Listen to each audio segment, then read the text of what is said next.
Tom lived alone in a small house near the forest. He was a quiet man who liked fixing machines and staying away from noisy places every evening. He made a cup of tea and listened to the radio. His life was peaceful and simple. But one rainy night, everything changed. Tom was sitting in his old armchair when he heard a strange sound.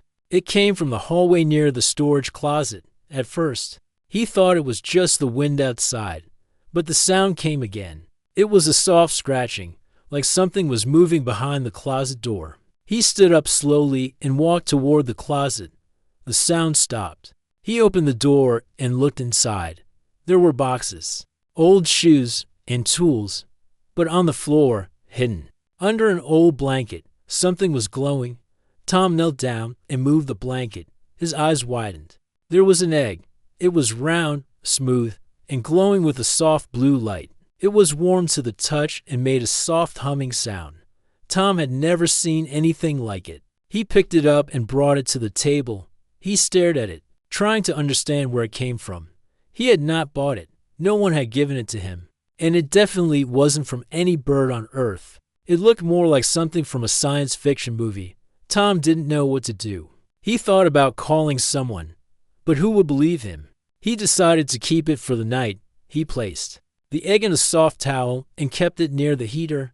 It kept glowing and humming, almost like it was alive. That night, Tom couldn't sleep. He kept checking on the egg. Around midnight, he heard a crack. He rushed to the table. The egg was shaking. More cracks appeared. Then a small piece broke off. A tiny hand pushed through. The egg opened slowly, and a small creature came out. She was no bigger than a cat. She had smooth greenish skin, large black eyes, and a small mouth. She looked part human, but also part reptile. She looked at Tom, made a soft chirping sound, and crawled into his lap. Tom froze. The creature looked at him with curiosity. She touched his face and then curled up against his chest. He didn't know why, but she seemed calm with him. She didn't cry or try to run. She just stayed close, as if she had known him forever. Tom gently wrapped her in a blanket. He didn't sleep that night. He just sat on the couch, holding the strange creature. Morning came, and she was still there. She blinked at him, then smiled in a strange but cute way. He didn't know what she was or where she came from, but something inside told him that she had chosen him. She trusted him. He remembered how baby birds sometimes think the first thing they see is their parent. Maybe this was the same. He whispered to her, "You're not from here, are you?" She chirped again and held his finger. He sighed and said, "Well, I guess I'm your dad now." Tom didn't leave the house for 2 days. He spent time feeding her small pieces of soft food. She learned quickly. She started walking after just 1 day. She copied Tom's movements and even tried to speak. She would say small words like food and more. Tom gave her a name. He called her Luma. He didn't know why, but the name felt right. Luma smiled every time he said it. She would follow him from room to room. If he sat, she sat beside him. If he went outside to get wood, she peeked from the window until he came back. On the 3rd day, Tom tried to search online for answers. He typed glowing egg and alien hatchling, but found nothing that matched Luma. He checked news reports. No one mentioned anything about missing eggs or strange creatures. It was like she had come out of nowhere. Tom thought maybe it was all a dream. But Luma was very real. She was learning fast. She even figured out how to open doors and play with tools. Tom started to feel something he had not felt in years. He felt responsible for someone. He felt like a father. But he was also scared. What if someone came looking for her? What if the egg was never meant to be found? He started locking the doors and keeping Luma inside. She didn't mind. As long as she was with Tom, she was happy. That night, Tom sat on the porch. Luma sat beside him, holding a small toy he made from spare parts. The stars were bright. Tom looked up and whispered, "Where did you come from?" Little one Luma looked at the stars too and said a new word, "Home." Tom turned to her. She was pointing at the sky. He didn't know what it meant, but he knew one thing: his life would never be the same again. And deep inside, he felt ready. Didn't plan to be a father, especially not to a strange alien girl who hatched in his close butt. Now that she was Hera was going to protect her. No matter what cows, Luma was not just a mystery, she was family. Tom's quiet life was now full of surprises. Every day, Luma learned something new. She copied his actions, watched his face, and repeated his words. She was not just smart. She was fast. In 1 week, she learned how to use a spoon, unlock a door, and even fold her own blanket. Tom did not understand how she could grow so quickly. Her body was changing too. Her fingers became longer. Her eyes started glowing faintly at night. But even with these changes, Luma always looked at Tom with the same joy and trust. She never called him by name. She only called him Dad at first. Tom felt strange hearing it. But now, when she said it, he smiled. He never had children. He never even thought about raising one. Yet here he was, cooking soup for a creature from space and teaching her how to brush her teeth. Luma was different from human kids. She didn't cry, but she made a soft chirping sound when she felt scared or hungry. She didn't like loud noises. She loved the sound of rain and would sit by the window for hours just watching the drops fall. One morning, Tom was fixing a broken radio. Luma sat beside him and watched closely. After a few minutes, she reached out and connected to wires. The radio turned on. Tom stared at her in shock. He asked, "How did you know that?" Luma smiled and said, "I see it." In my head, Tom was speechless. She saw how things worked, even before touching them. That night, Tom wrote everything. In a notebook, he made a list of all the things Luma could do. She could lift small objects without touching them. She could hear things from far away. She could even glow in the dark when scared or excited. But none of this worried Tom as much as one thing: he had no idea how to keep her safe. Tom decided to stay home more. He only went to town when he needed food or supplies. He told Luma to stay inside and not open the door for anyone. She listened carefully and nodded. "Safe, stay." "Dad," she said one day, while Tom was out buying groceries. Luma sat near the window and saw a large bird outside. It was a hawk. It flew close, and Luma's eyes glowed. The hawk paused in midair for a second, then flew away. Luma smiled. She had no fear, but someone else saw her from the road. A man in a black van had stopped to check his map. He noticed the strange glow from Tom's window. He took a photo and drove off quickly. When Tom returned, Luma ran to him and hugged his leg. "You okay?" she asked. Tom smiled. "Yes, I'm okay." "Did you stay inside?" "Yes. Saw a big bird. I made it go," she said proudly. Tom looked at her glowing eyes and nodded slowly. "Good job. But next time, don't go near the window that night." Tom couldn't sleep. He had a strange feeling. He checked the locks again and made sure the windows were closed. He sat beside Luma while she slept. Her breathing was slow and calm. She looked peaceful, like any child. Tom looked at the stars again. He kept wondering, where did she come from? Why did she hatch in his closet? Why did she bond with him and not someone else? The next morning, Tom tried to find answers. He went online and searched for strange eggs, glowing creatures, alien sightings, anything that matched Luma. After hours of reading old stories and reports, one thing caught his eye. There was a post from 5 years ago. A farmer in another town had found a glowing shell in his field. He had touched it, but it had broken into pieces and vanished. The man had reported feeling weak and confused for days. The post was old and full of doubt, but it gave Tom one clue. Luma's egg was not the only one. He looked at Luma, who was playing with blocks on the floor. She was building a tower. Every piece fit perfectly. She worked fast and steady. She didn't just play. She planned. Tom said, "Luma, do you remember the egg?" She looked up and nodded. "Dark, warm." "Then I see you. Do you know where it came from?" Tom asked. Luma blinked. "I don't know. I was just there. But when I saw you, I knew you." Tom felt a strange chill. Something in her voice sounded more grown up than before. That evening, Luma stood near the door and stared outside. "What are you looking at?" Tom sketch said. "Someone is coming. I feel them." Tom's heart skipped a beat. Who he asked, I don't know. But they looked for me, she said softly and walked to the window. The road was empty. The trees were quiet. But Luma had never been wrong before. He checked the back door and the windows again. Then he closed the curtains. Luma sat down near him and held his hand. Her eyes glowed a little. But she looked calm. Tom held her close. No one will take you. I promise, he whispered. She looked up at him. You're my dad. That is all I know, and at that moment, Tom made a decision. He would protect her. No matter what came, no matter who came. He didn't know the truth yet. He didn't know what she really was or what danger waited out there. But he knew one thing was her father knew, and fathers never run. Tom woke up early.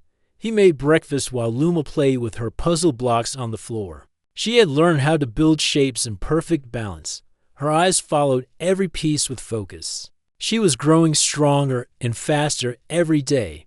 But Tom was not calm. He kept thinking about what Luma said the night before. Someone is coming. The words stayed in his mind like a shadow that would not go away. He had locked the doors. He had checked the windows. Still, he felt like something bad was near. Luma stopped playing and looked up. They are closer today, she said softly and paused. Who is closer? Luma pointed to the sky. I can feel them. They are searching. Tom walked outside and looked up. The sky was clear. A few clouds moved slowly, but nothing strange was there. Still, he trusted Luma. She had never been wrong. He went back inside and packed a small bag. Just food, water, a flashlight, and a map. If they had to leave fast, he wanted to be ready. He also placed the eggshell into the bag. Maybe it would help someone understand later.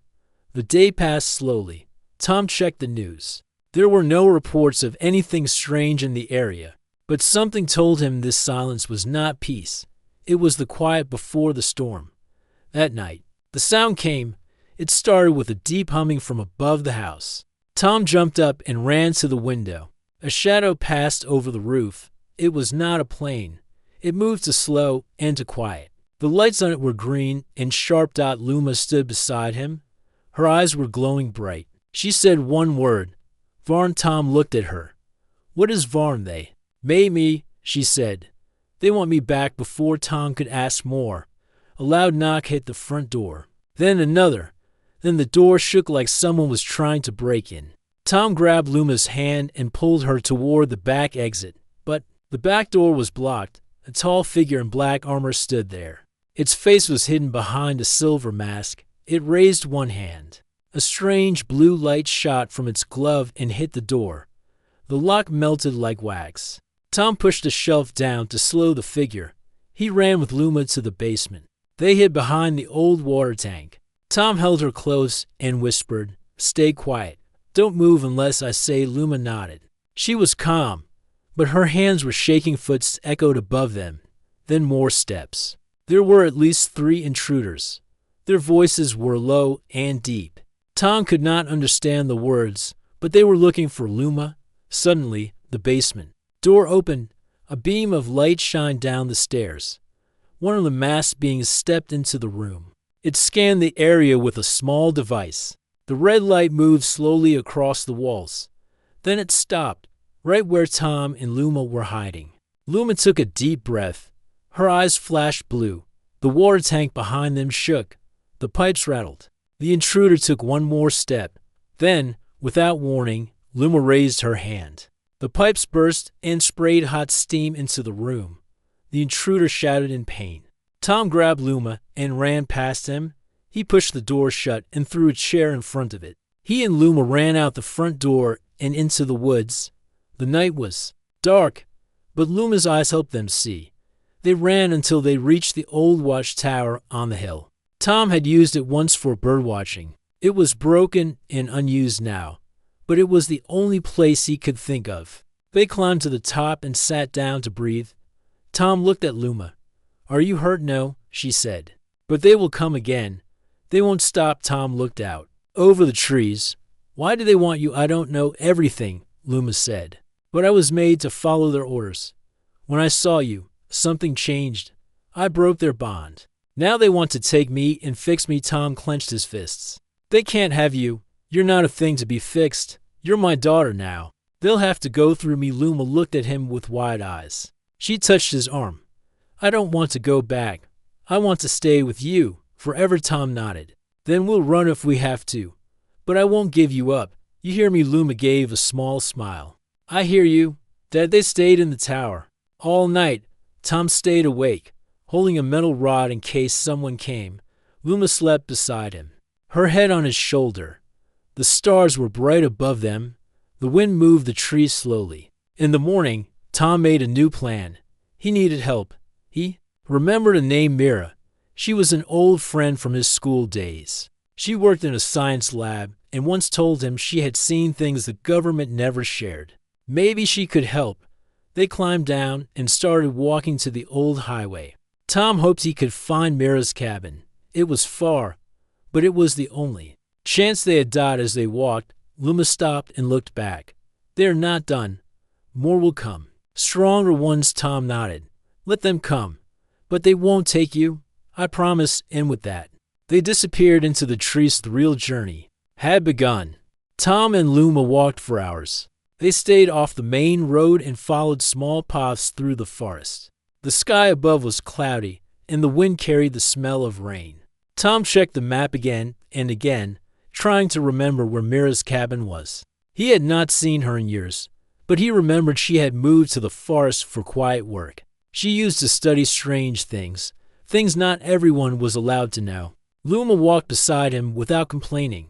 Her steps were light, her eyes kept moving, watching the trees, the ground, the sky.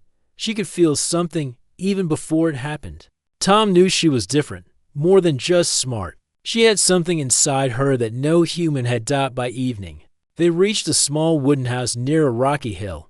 A metal fence surrounded it. Old warning signs hung from the gate. Tom walked up and knocked on the door. A voice from inside called out. "Who is it?" "It's Tom," he said. "Tom Rivers, from Northwood School.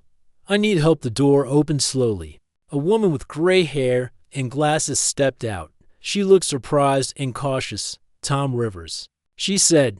"I never thought I'd see you again. What are you doing here?" "I don't have time to explain everything," he said. "But I brought someone with me. Someone who needs your help." Mira looked past him. When she saw Luma, her eyes widened. She stepped back.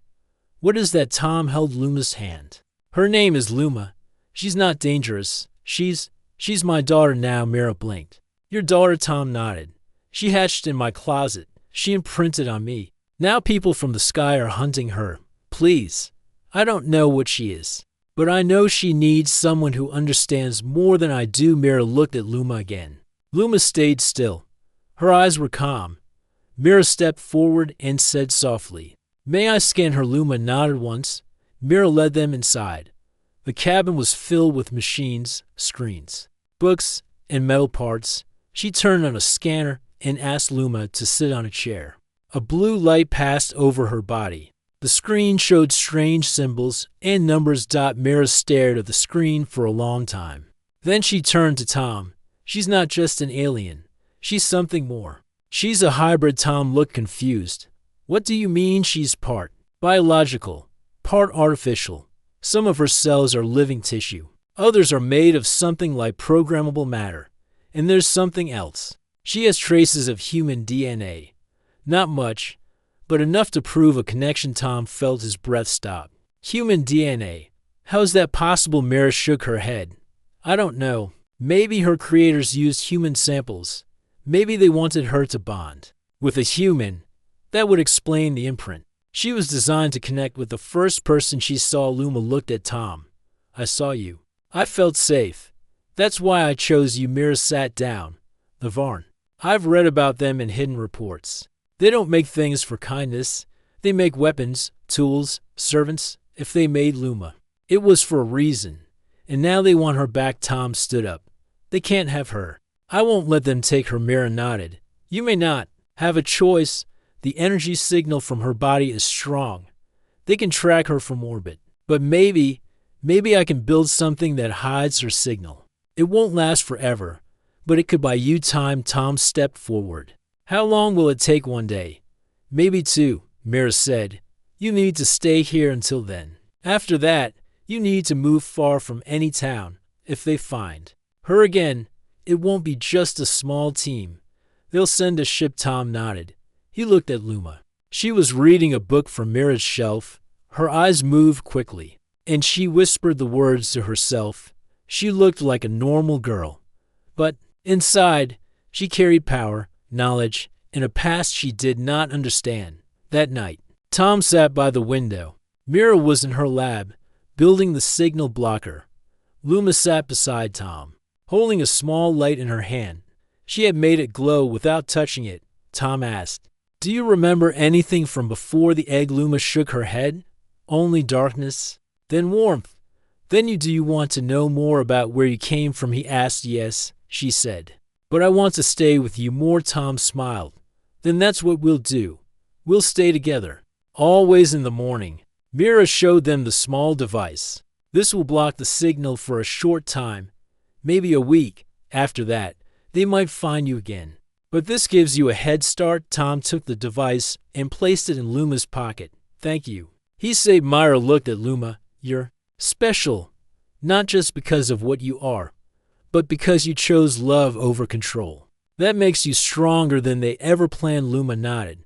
"I will not go back. I am free now." Tom looked at Mira. "What should we do next?" "Run. But don't hide forever," Mira said. "Find others who might help. There are people who know what's out there, people who want to protect life, not use it. Luma could be the key to something bigger." Tom nodded. "We'll find them." They packed food and tools. Mira gave Tom a small map with marked safe spots. As they left the cabin, Luma turned back and waved at Mira. "Thank you." Mira waved back. "Stay safe. And remember, you're not alone anymore." Tom and Luma walked into the forest once more. The signal was blocked, but the danger was not gone. The Varn were still watching the skies, still hunting Dot, but now Tom had answers. Now he knew what Luma was, and he had made a promise. They would not stop running. They would not stop fighting, because Luma was not just a creation. She was his daughter. No one takes a daughter from her father. Tom and Luma moved deeper into the forest. They walked through thick trees and climbed rocky hills. The small device Mira gave them kept Luma's energy hidden from the sky, but it would not last forever. Tom knew they were running out of time. They found an old hunting cabin by the river. It was broken, but the roof still held. Tom fixed the door with wood and rope. Inside, there was a fireplace, an empty cupboard, and a dusty table. It was quiet. It was safe, at least for now. Luma helped Tom clean the space. She used her powers to lift heavy wood and repair the broken chairs. Tom watched her work. She was stronger now. She could move fast, control her energy, and even stop a falling branch without touching it. At night, they sat by the fire. Luma looked into the flames and asked, "Why do they want me so badly?" Tom thought for a moment. "Because they are afraid. You are free, and they don't like that. You are something they can't control." Luma looked up at him. "Then I should stop running. I should fight." Tom shook his head. "You are still learning. If you fight now, you might get hurt. And I can't let that happen." "But you said I'm strong." She said, "You are. But even strong ones need to be ready," Tom replied. "And I'll help you get ready. We'll train together." "Like a team?" Luma smiled. "A team. Like stories from your books?" Tom nodded. "Exactly. A team of two. One smart girl and one tired old man." Luma laughed. It was a soft sound, full of hope. The next morning, they started training. Tom drew targets on trees with charcoal. Luma learned to hit them with focused energy. She used her hands to guide the force. At first, the blasts were wild. They hit rocks and broke tree branches. But after some time, her aim got better. Tom taught her how to stay hidden in the woods, how to move quietly, how to read maps. He also showed her how to build traps and alarms using simple tools. Luma watched closely. She remembered everything. One afternoon, while they were training near the river, Luma stopped and said, "Something is coming." Tom looked around. The forest was still. Then he saw it, a drone, small, black, and floating silently in the sky. It moved like an eye searching for something. Tom pulled Luma behind a rock. "Stay low," He whispered. The drone passed above them. It paused for a second, then flew away. Tom's heart pounded. They're close. The signal blocker's getting weak. Luma looked at him. We have to stop hiding. Tom shook his head. Not yet, but we can prepare for when they come. We can make a stand if they want to fight. They'll get one. Luma stood tall. Then let's make this place strong for the next days. They worked without rest. They built defenses around the cabin.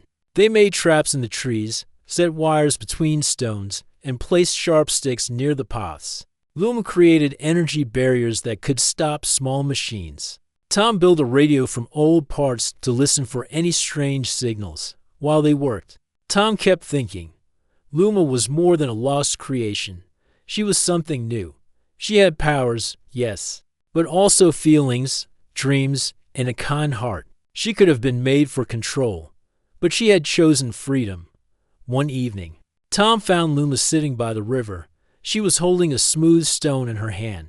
She looked calm, but her eyes were full of thought. Are you scared? Tom asked. Luma shook her head. Not scared, just thinking.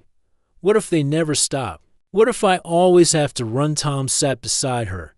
Then we run, or we fight, but we do it together. That's what family does. Luma looked at him. I don't want to run forever. I want to protect you. Tom smiled. You already are. Every day you choose to stay with me. You're protecting me. That night, the radio Tom had built picked up a strange sound. It was a high signal followed by short clicks. Tom listened closely. He knew that pattern. It was a Varn tracking call. They had found the area. Tom stood up. They're coming. Maybe tonight. Maybe tomorrow. But they're close now. Luma's eyes glowed. Then we stopped them. Here. Now. Tom nodded. We stand together. You're ready. I believe that now. Luma took his hand. Let's fight. Not for power, but for home. They checked every trap. They prepared the cabin. Tom placed the last of their tools where they could reach them fast. Luma stood at the edge of the river, watching the sky as the stars came out.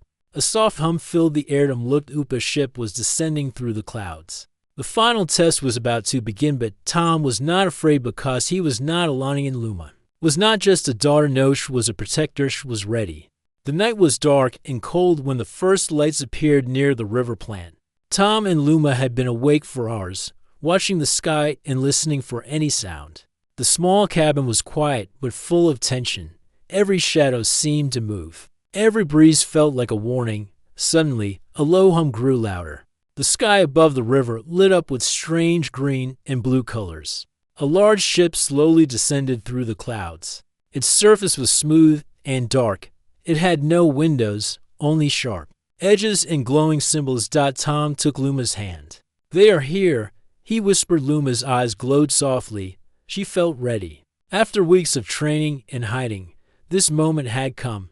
They would fight not just to survive, but to protect their home. The ship landed near the river plant with a heavy sound. Doors opened along its side. A group of tall armored beings stepped out. Their faces were hidden behind helmets. Their movements were quick and silent. They carried strange weapons that glowed with power. Tom and Luma waited behind the trees. Luma touched Tom's shoulder. Stay close, she said softly. Tom nodded. He held a metal rod he had found in the cabin. It was not much, but it was better than nothing. The Varn soldiers moved toward the cabin. Luma stepped out from behind the trees. Her eyes shined bright. She raised her hands, and a wave of energy shot forward. The soldiers stopped. Some shields appeared around them, but Luma's power pushed against them like wind. One soldier fired a beam from his weapon. Luma moved fast. She bent backward, avoiding the light. Then she focused her energy and sent a burst that knocked the soldier back into a tree. Tom ran forward. He swung the metal rod at a second soldier. The blow hit the armor but did not break it. The soldier grabbed Tom's arm and tried to throw him down. Tom struggled, but Luma jumped in. She touched the soldier's chest.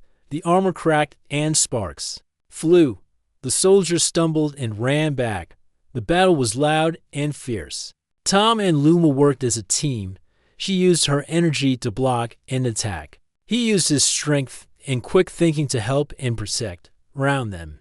Trees broke and rocks moved. The river water splashed as soldiers fell into it. Suddenly, a large machine appeared from the ship.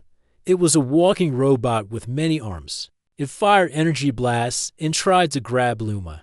She jumped high and sent a strong wave that pushed the robot back. Tom noticed the control panel on the robot's back. He shouted, "Luma, distract it.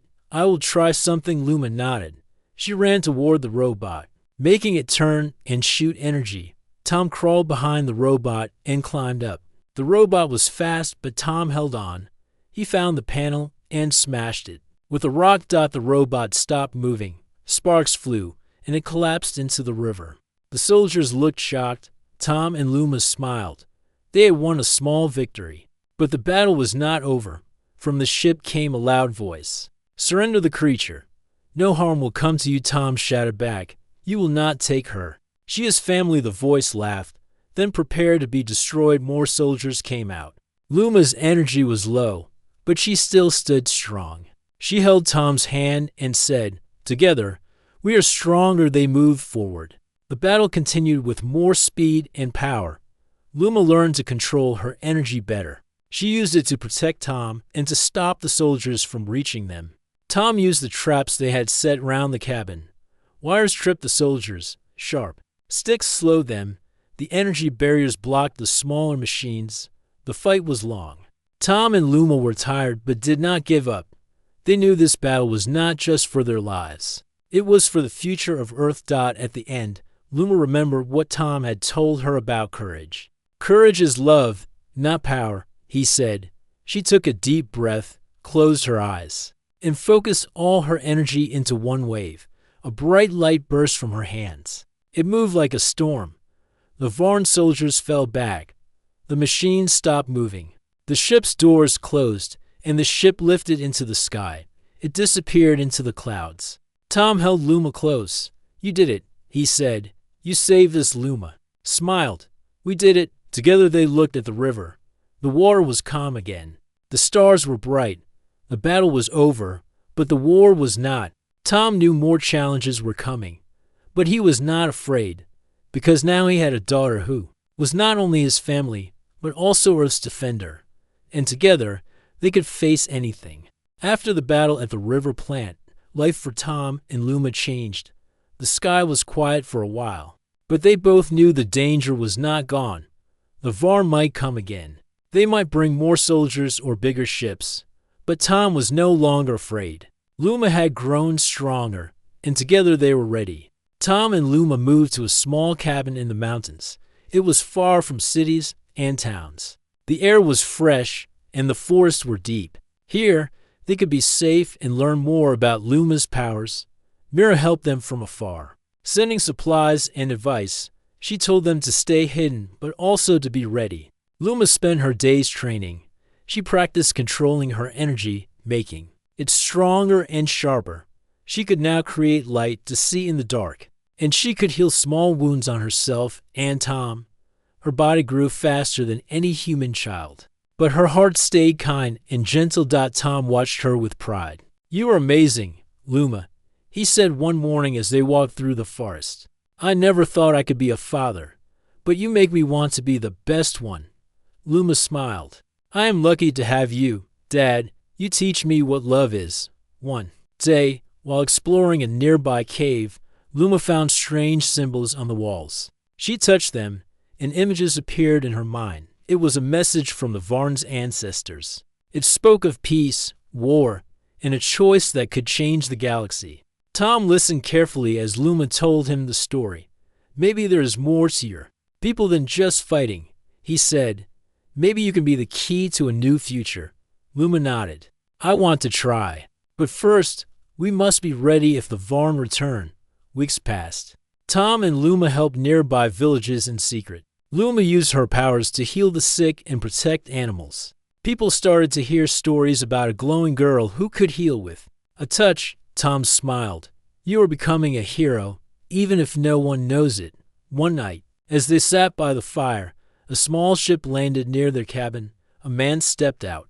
He was tall and wore a uniform with a strange symbol. "I am Captain Roll from the Galactic Peace Council," he said. We have been watching you, Luma. We want to help." Tom and Luma were surprised. The council was a group that wanted to stop wars and protect life. They offered training, friends, and a chance to learn more about the stars. Luma looked at Tom. "What do you think?" Tom smiled. "If it helps you grow and keeps you safe, I say yes." So Luma joined the council. She trained with others like her, learning to use her powers for peace. But she never forgot her home or the man who raised her. Tom stayed in the mountains, but visited often. He watched Luma become strong, wise, and brave. She was no longer just the girl who hatched in his closet. She was Earth's defender, a symbol of hope for many worlds. One day, Luma returned home from training. She hugged Tom tightly. "Thank you for being my dad," she said, "for teaching me what family means." Tom smiled and said, "Thank you for choosing me." They looked at the stars together. The universe was big and full of unknown things, but they were ready because they had each other. And in a small mountain cabin, a man and his daughter dreamed of a future where love was stronger than fear.